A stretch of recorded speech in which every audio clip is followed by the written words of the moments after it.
इतवां के ॿुधायूं त भिरिया रोड में शहरनि जे सर ते नौजवान के खमण ख़िलाफ़ शटबंद हड़ताल करे धरणो हंयो वियो आहे। पुलिस पारां नौजवान राशिद आराई के खंबे गुम करण ख़िलाफ़ शटबंद हड़ताल कई वई। शहरनि जो फारूक आज़म चौक ते धरणो टायरनि खे बाहि ॾेई रोड ब्लॉक करे छॾियो। पुलिस मोबाइल चोरीअ जे इल्ज़ाम में राशिद आराई के खंबे गुम कयो वियो आहे। नौजवान आमिर मलिक ते बदतरीन तशद्दुद कयो वियो, जेको अस्पताल में इलाज हेठि आहे।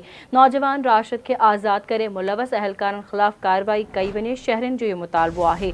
भिरिया रोड में खबर है जिते शहरनि जे सर ते नौजवान के खंबण ख़िलाफ़ शटबंद हड़ताल कई वञे, धरणो हंयो वियो आहे। पुलिस पारां नौजवान राशिद आराई के खंबे गुम करण ख़िलाफ़ शटबंद हड़ताल कई वई आहे। शहरनि जो फारूक आज़म चौक ते धरणो टारनि खे बाहि ॾेई रोड ब्लॉक करे छॾियो। पुलिस मोबाइल चोरी जे इल्ज़ाम में राशिद आराई के खंबे गुम कयो वियो आहे।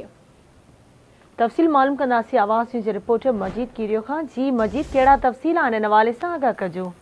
जी, भिरिया रोड में शहरनि जो पुलिस जी मुबैना ॾाढाइयूं थाने में जवाबदार तशद्दुद ऐं खंबे गुम नौजवान जी बाजियाबी लाइ शहरनि फारूक आज़म चौक ते धरणो हणी टायरनि खे बाहियूं ॾेई शटबंद हड़ताल करे छॾी आहे।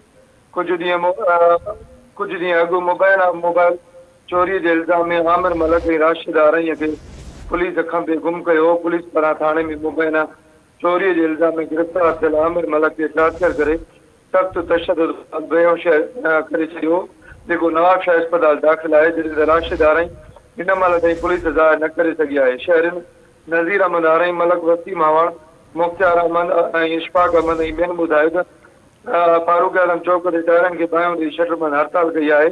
बेहोश थियल नौजवान जेको आहे उहो रेडी हलाए पंहिंजो पोरियो कंदो हो।